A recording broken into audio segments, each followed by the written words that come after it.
Does archaeology confirm the Bible?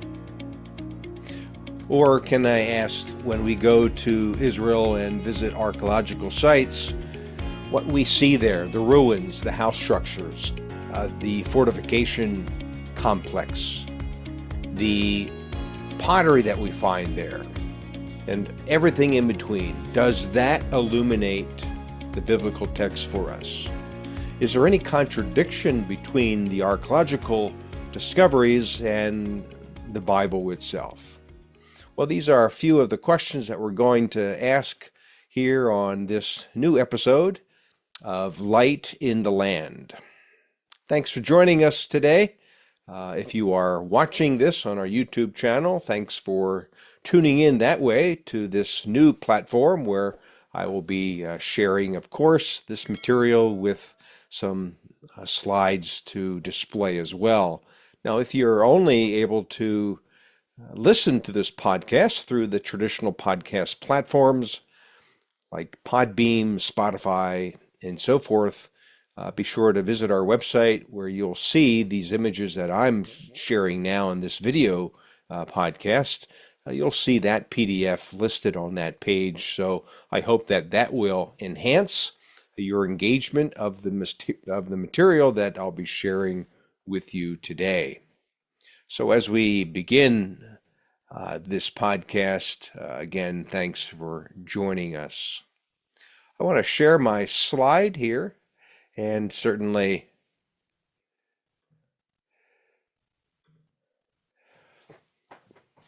launch into this new podcast. It's podcast number 44, if anyone is counting, but we do want to talk about the role of archaeology in the Bible.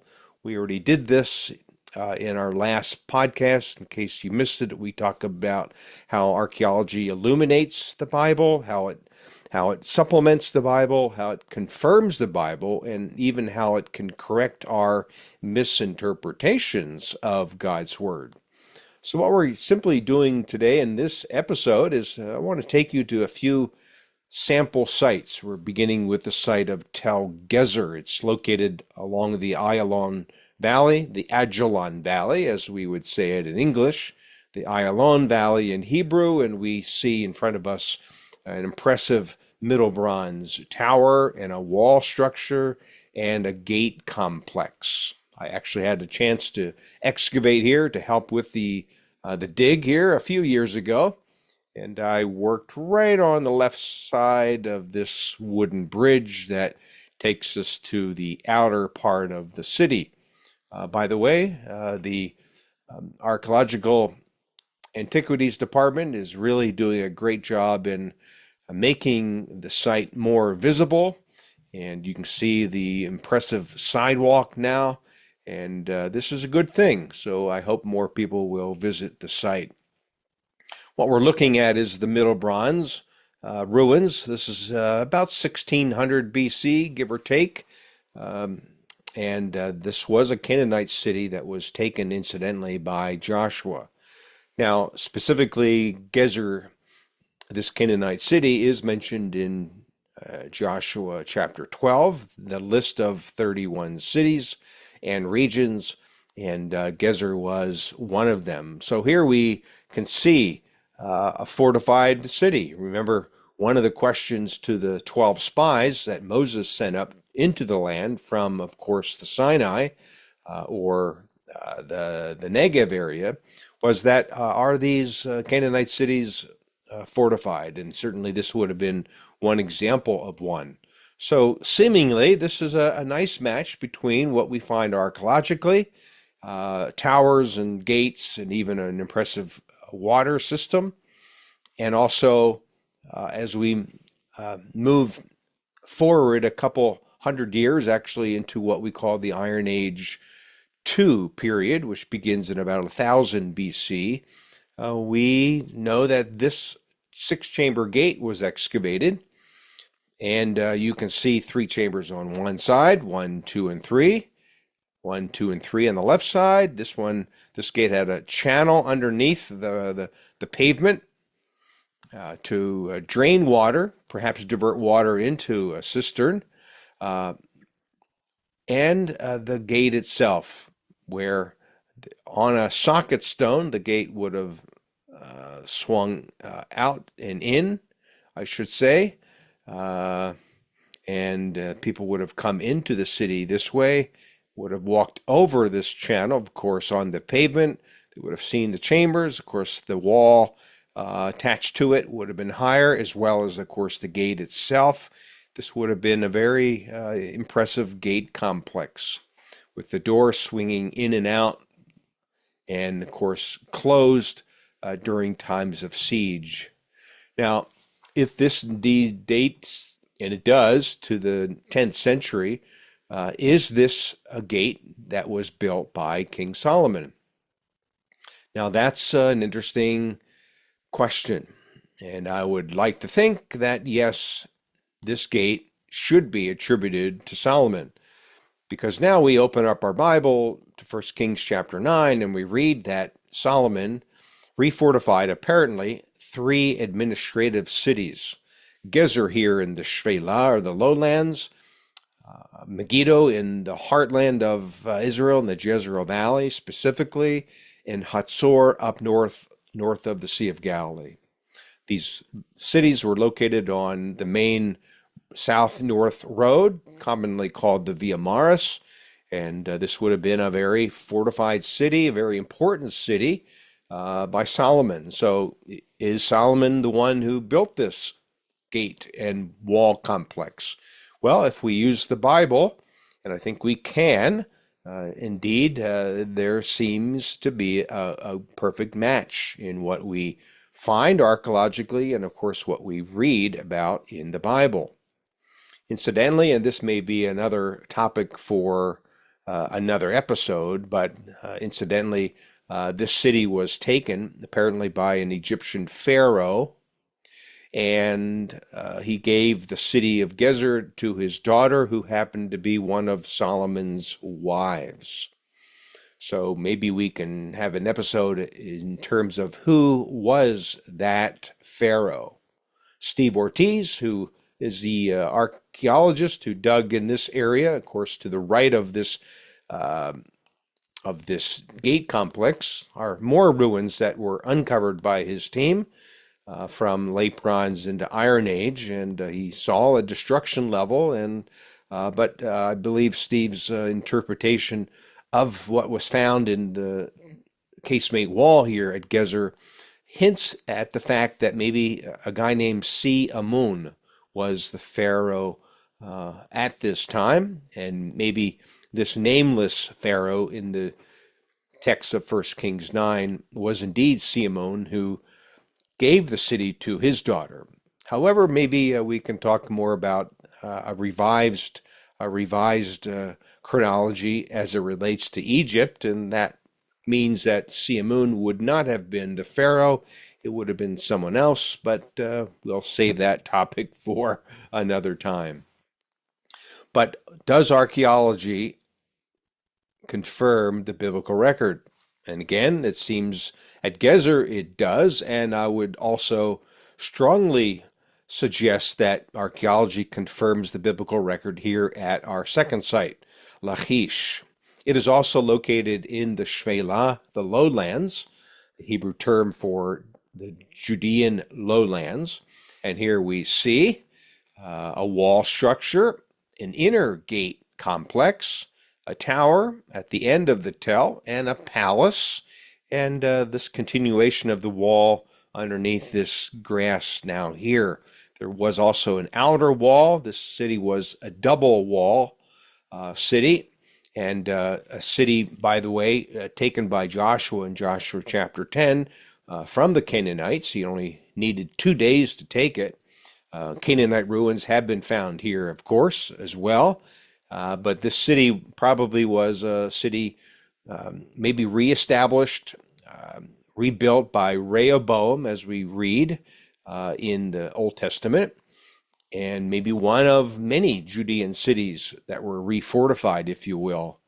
But in this inner gate complex, it's interesting what was found here relatively recently. But this was a double-walled city in the days of Rehoboam through its destruction. Now, we talk about the city being destroyed actually twice.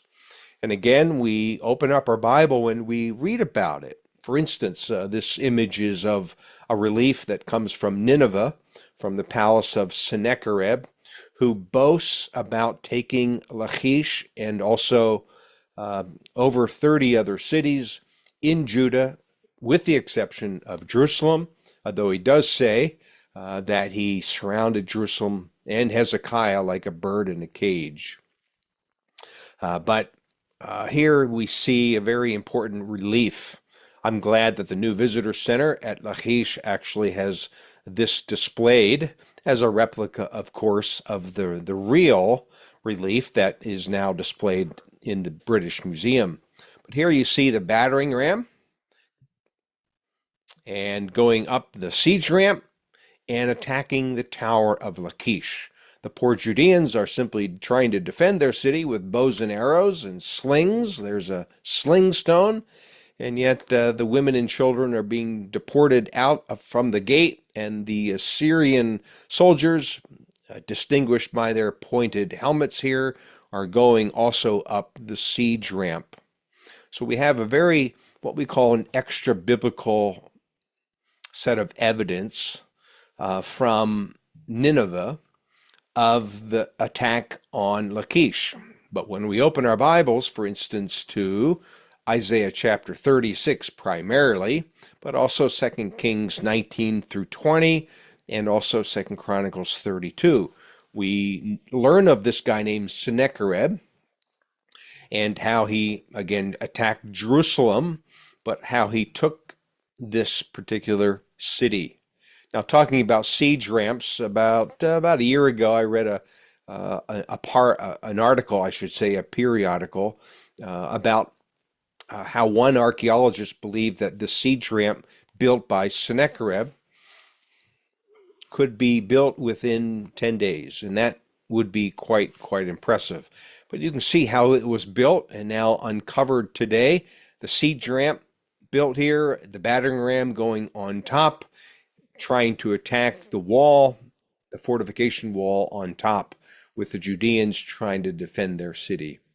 So this is, again, an amazing set of archaeology, both from Nineveh, but also here at Lachish, that tells us that in 701 BC, this city indeed did fall to the hands of the Assyrians. Now, I mentioned this city was attacked twice, the Assyrians, and then over 100 years later in 587 or so, prior to 586 and the destruction of Jerusalem, the Babylonians come and really destroy it for good. And the people are not deported to Nineveh, but rather to Babylon. We can also take a look at the city of Beersheba. Now, these ruins date to the Iron Age period, which means they do not date to the time of Abraham, who was here at Beersheba. Remember making a treaty with Abimelech, I believe. Beersheba, the well of seven, or the well of the oath, if you will. So we read Genesis 21 about Abraham. Isaac is here in Genesis 26, and Jacob comes here at the end of the book of Genesis on his way down to Egypt, and he is stopping here apparently. So does Elijah, incidentally, on his way to Mount Horeb or Sinai. This is 1 Kings 19.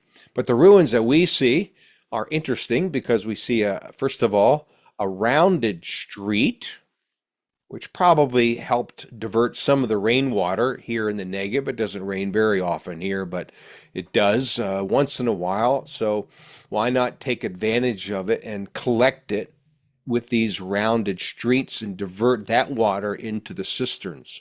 I believe it was this house right here where they found parts of a sacrificial altar that had horns.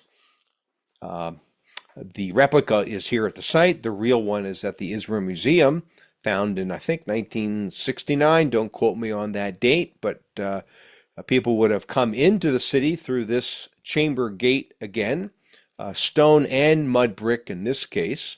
But what a great view of the ruins here. House structures. There's a good example of a four-room Israelite house over off to the right. Can't see it in this image, but Beersheba is mentioned in the Bible. Of course, not only is it mentioned in light of the patriarchs, but when we read about this geographical marker, this phrase Dan to Beersheba, it appears probably a dozen times or so in the Old Testament. Dan, of course, the northern city up north on the Lebanon border today, and Beersheba here marking the southern border of Judea or Judah in the days of the Old Testament. So Dan to Beersheba, here we find a site with archaeological ruins that date to that same time period. Now, I mentioned an altar being found here at Beersheba. Well, here in the northeast side of the Negev, Beersheba is in the northwest side, we have a good example, again, of how archaeology helps us understand the biblical narrative. It illuminates the Bible. Here we have another sacrificial altar that's just one piece of a larger temple complex. Now understand that Arad was about 75 miles south of Jerusalem. At the top of the image, you can see that higher hill. Well, Jerusalem is 75 miles further north. And apparently the Judeans here in the 8th and the 7th centuries did not want to go to Beersheba, to Jerusalem, to the Solomon's temple to sacrifice. So they made their own temple complex here. Here's the courtyard. Here's the inner courtyard or the chamber and the Holy of Holies, flanked by these two pillars named in Jerusalem with the names Joachim and Boaz. So this makeshift temple was to replicate Solomon's temple in Jerusalem. And even a mesabah or a standing stone here at the very back end of the Holy of Holies. This Holy of Holies, by the way, what was found there, the original stones and pillars are displayed also at the Israel Museum. So here we have a high place, if you will. Beersheba had a high place because an altar was found there. Even within that inner chamber gate at Lachish, they found evidence of cultic activity there. They found an incense altar within the back of that one of the chambers of the gate. So could it be that when we open our Bibles and read about Hezekiah, for instance, bringing reform to Judah by destroying the high places, and incidentally, about 100 years later, Josiah would do the same thing, 2 Chronicles 34. These high places, these makeshift temples were brought to an end. So here we can see the archaeological evidence of this, and it matches perfectly with the biblical text. So I just wanted to share a couple of these slides with you today of just a few of these Old Testament sites in primarily the Shephelah and the Negev, the southern Israel, if you will. But using the Bible, we read about these events, what happened, the kings who ruled and what they did, their activity, and it sure seems as if what the archaeologists now have found at these sites indeed does match the biblical record. So what we can take away in this episode is, again, the match between what has been found archaeologically and what we read about in the Bible. Now, in future episodes, we'll indeed begin talking about New Testament sites like Capernaum. That'll be shared soon with you in our next episode. But Capernaum, for instance, is another site, of course, on the northwest corner of the Sea of Galilee, where we open our New Testament and we read from Matthew, Mark, Luke, and John about the activity of Jesus there. So we will literally be walking in the footsteps of Jesus as we visit that site. But we also could go to many other sites and literally walk in the footsteps of the story that happened. But I'm excited that indeed, when I take people to Israel, in fact, it never ceases to amaze me, but it does not surprise me that when I see people engage maybe for the first time at sites like Gezer and Lachish and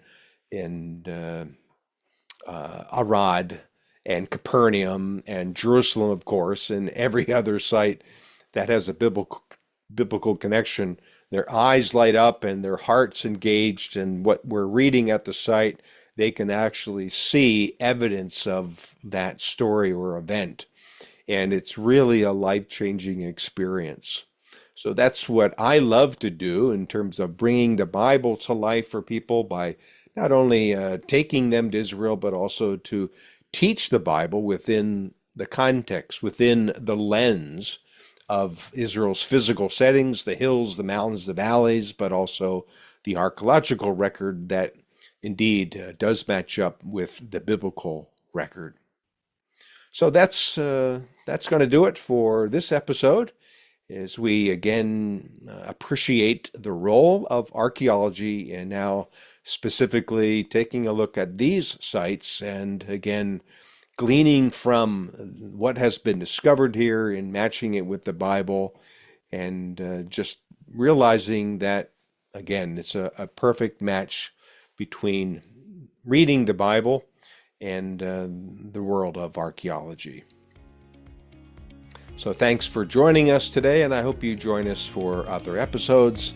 Indeed, if you are watching this on our YouTube channel, indeed feel free to subscribe if you have not. I know we're closing in on 30,000 subscribers, but certainly leave a comment, leave a suggestion perhaps of other topics that you would like to hear me teach. Perhaps leave a question as well. I will be looking at the comments of each video podcast that we post on our YouTube channel. So feel free to do that, and certainly share that with others also. So again, thanks for joining us, and as we always say, until next time, shalom. Thank you for joining us for this program. We hope it was enlightening and inspiring. If you have questions, you can email Dr. John DeLancey at drjohn@biblicalisraeltours.com. We invite you to visit our website, biblicalisraeltours.com, where we have resources about Israel and the Bible. Select images from today's program, along with links to our YouTube channel featuring on-location teaching videos from the land of Israel. Additionally, our site also has information about upcoming trips throughout Israel and other biblical lands. A tour of the Holy Land will transform the way you read and understand the Bible, as it has for thousands of others. Until next time, thanks for listening, and shalom.